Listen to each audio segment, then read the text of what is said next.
Okay, so tonight's dinner is going to be vegetable rice. So I started off doing a vagar, we call it in Gujarati. So it's basically mustard seeds in some oil. You can use olive oil, sunflower oil, whatever you want. I use sunflower oil. And then when they finish popping, you put the jiru in. I'm not sure what they're called in good English. What are these? Are they like fennel seeds? I'm not sure. We call them jiru in Gujarati. So once the mustard seeds finish popping, I put the jiru in, swished it around for a couple of seconds. I then put the onions in. I'm now going to cook off the onions until they're just translucent before I put the carrots in, which are really like diced really small. I use the vegetable chopper because I was feeling lazy. So once the onions are translucent, I will pop those in. And then once I've emptied the container, I will then do the potatoes and dice them up on the same setting. So the carrots and the potatoes will be the same size. And then that will go in shortly. But for now, we are just cooking the onions. I've got the rice going in the background just kind of in the background. So yeah, that's where I am currently at with my vegetable rice. Onions, carrots yet to come. Okay, so the onions are just about getting translucent. So I'm now going to put the carrots in and just stir it around in with the onions and get them cooking off until they are al dente, because at that point I'm going to want to put the potatoes in. Okay, so the carrots are in. I've just mixed them around in with the onions. So just going to pop the lid back on so they can keep cooking. I've got it on the number 5 setting on the induction. So I've sliced up my potatoes. I'm now going to put them through the vegetable chopper and get them to the same size as the carrots, because I want them to cook roughly the same as the carrots. But the carrots do take a tad bit longer, which is why I've put them in first. But the potatoes are going to go in shortly after now. And just like that, the potatoes are done. So they are now in the container ready to put into the saucepan. When this is done, I'm just going to give this a stir. It's really important with this dish to make sure you keep stirring the mixture, because otherwise it will stick to the saucepan. So yeah, I'm just going to keep giving it a stir. What I'm looking for is for the carrots to get to a point where they are slightly al dente, and then the potatoes will then go in.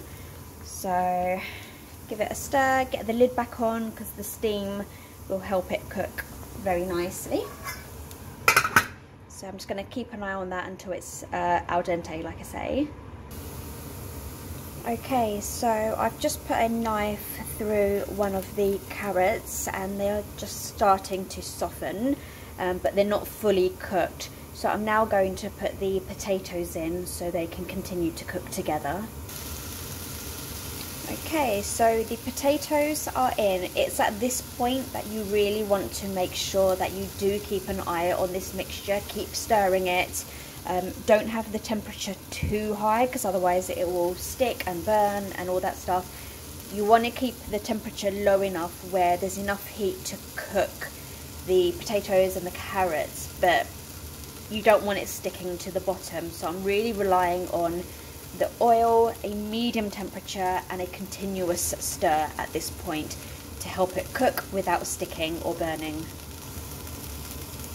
So I just gave this a quick stir, and actually it was looking a little bit dry at the bottom, so I did put a tiny bit more oil into it just so it's got a little bit of something in there to help it cook in. So that's kind of the trick here. You don't want to put too much oil in to begin with. You want to be able to top it up should you need it, but you don't want to use too much oil. So it's really just a case of keeping an eye on it and making sure it doesn't get too dry, but it's got enough oil in there to help it cook. Okay, so I've just turned the temperature down further because the potatoes were starting to stick just a little bit. I'm now going to put some salt to taste in here. So not too much.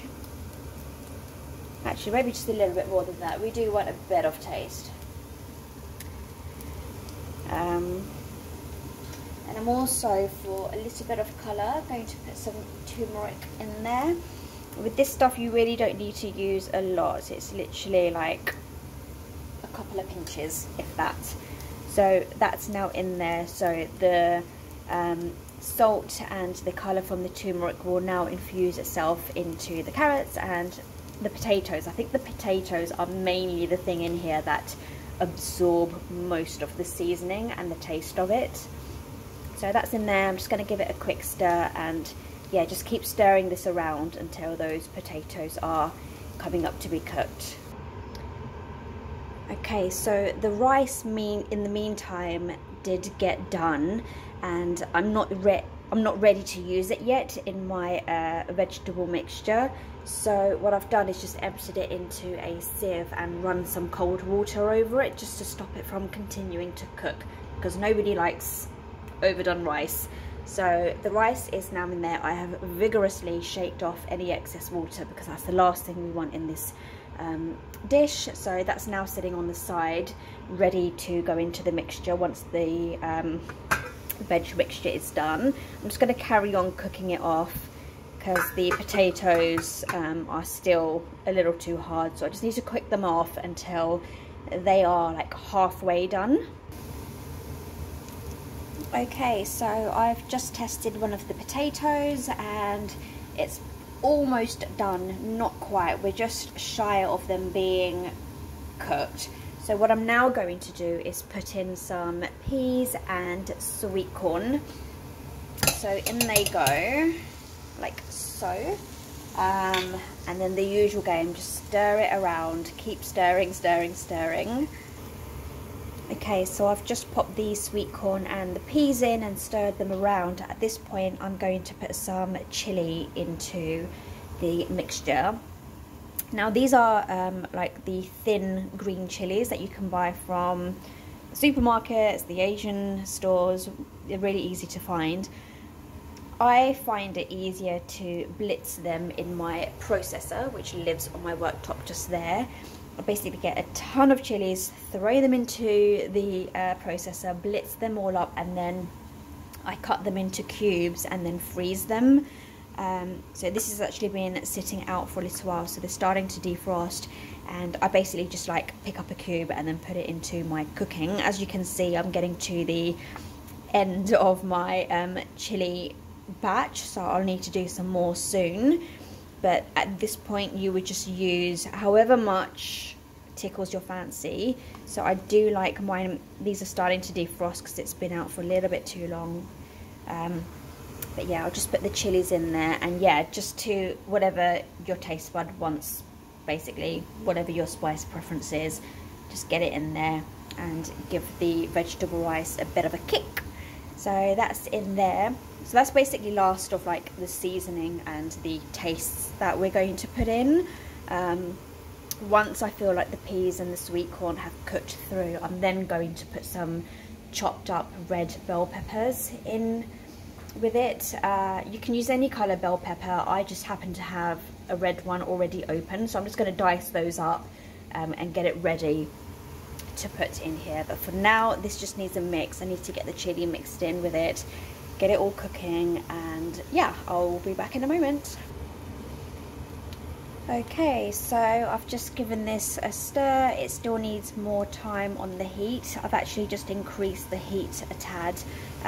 The moisture from the peas and the sweet corn will prevent this from sticking as much as it was before when it was just the potatoes and the carrots, so it can take a bit more heat now.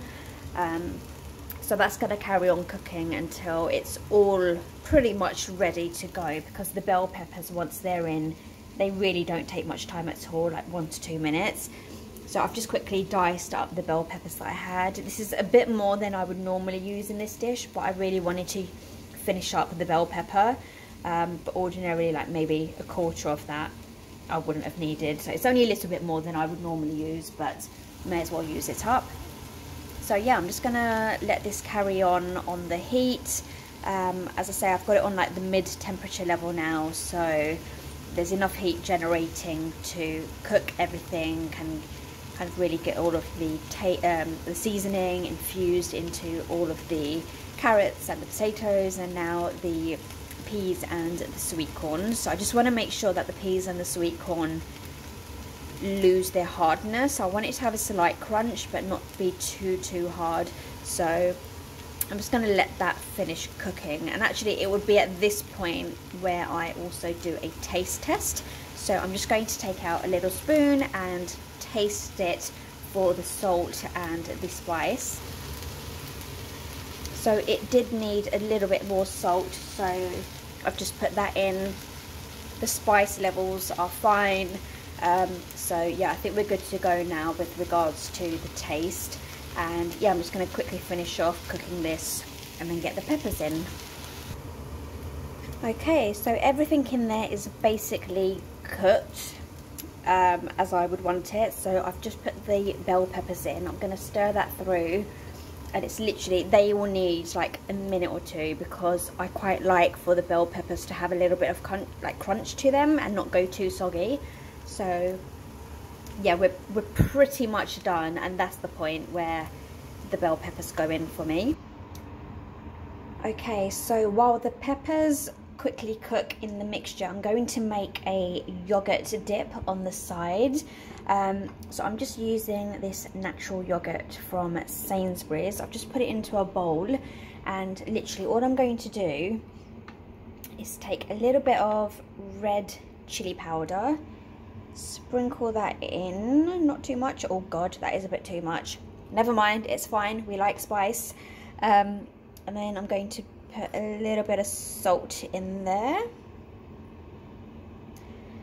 And that's all I do with my dip. Some people add coriander, you can add black peppers, you can add, what else can you do? Like chilies, you can use fresh chilies instead of the red powder, the chili powder. This is how I like mine, so I'm just going to make sure that it's all mixed in fully all the way through all of the yogurt. I don't want any lumps of chili powder like that, so I'm just going to fully mix it, and then that will be what I have on the side of the rice. And this is what we end up with once it's all stirred through. So I've just turned the heat off of my vegetables, and I'm now going to pour the rice into the saucepan and mix it all through. Okay, and this is what it looks like when it's all mixed through. So you can see from the colour of the rice that the turmeric that we used earlier is infused itself onto the rice and given it a slightly yellowy colour. So that's the power of turmeric. You use such a small amount and it works its magic in the most in-your-face way. So it's turned the rice yellow, which is what we were looking for. So I'm just going to plate this up with the yogurt and show you what it looks like plated up. And this is the final product. So I like to have the vegetable rice on the one side of the bowl and the yogurt on the other side. It does look like a lot of yogurts, but you do take like a good amount with your rice. So each spoonful you have half rice and like a quarter of the yogurt, and it just complements each other so nicely, like the coolness of the yogurt mixed in with the warmth of the rice, and it's just so delicious. And you get the kick from the chilies and the salt and the turmeric, and it's all just a lovely blend of beautiful flavors. And there's lots of vegetable in there as well, and it's just delicious. So I'm going to tuck in before this gets cold. I just wanted to show you how I make my vegetable rice. I hope you enjoyed that. If you have any questions or any suggestions, let me know in the comment section down below, and I will try and get to those as soon as I can. And if you can follow and like and all that fun stuff, that would really help me out. And until next time, I will see you soon, guys. Take care. Bye.